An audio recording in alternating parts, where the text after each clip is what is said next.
حدیث قرآن میں تخصیص نہیں کر سکتی، یہ چیز میزان میں بھی ہم پڑھتے ہیں اور آپ کی تعلیم بھی یہی ہے، لیکن سورہ مائدہ کی آیت میں ایک اللہ تعالیٰ فرماتا ہے کہ نماز کے لیے جب اٹھو تو وضو کر لو، اور وضو کا طریقہ بتایا ہے۔ لیکن ہم یہ دیکھتے ہیں کہ ایک ہی وضو سے لوگ تین تین چار چار نمازیں بھی پڑھ ڈالتے ہیں۔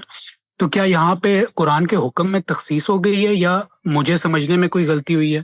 دوسرا میرا سوال یہ ہے کہ ہم یہ دیکھتے ہیں کہ ہزاروں سال کی انسان کی تاریخ ہے، لیکن جو میجر ڈیولپمنٹ ہے، ٹریولنگ، انٹرنیٹ، بجلی، وہ ہم پچھلے 100-150 سال میں ہی یہ ترقی دیکھتے ہیں۔ کیا انسانی ارتقاء کے کانٹیکسٹ میں یا قرب قیامت کے کانٹیکسٹ میں یہ چیز کہیں الہامی لٹریچر میں یا دین میں کسی اور حساب سے زیر بحث آئی ہے؟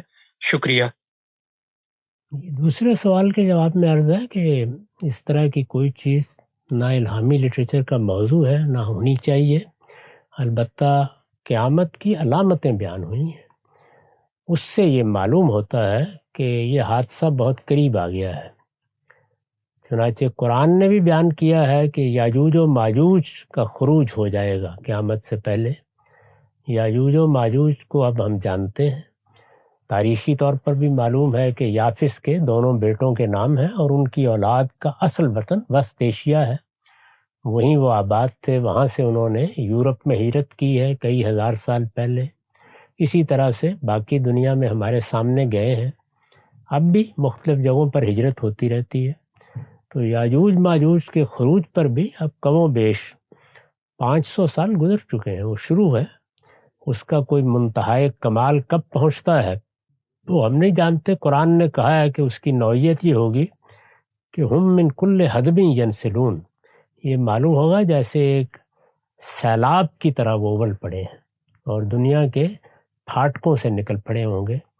تو یہ بات بیان کی گئی ہے، اور اسی طرح رسول اللہ نے کچھ پیشین گوئیاں کی ہیں، جن میں سے 2 تو عرب بھرب پوری ہو چکی ہیں کہ قیامت جب قریب آ جائے گی تو عرب کے ننگے پاؤں، ننگے بدن پھرنے والے چرواہے عمارتوں کی بلندی میں ایک دوسرے سے مقابلہ کر رہے ہوں گے، اور غلامی ایک ادارے کی حیثیت سے ختم ہو جائے گی۔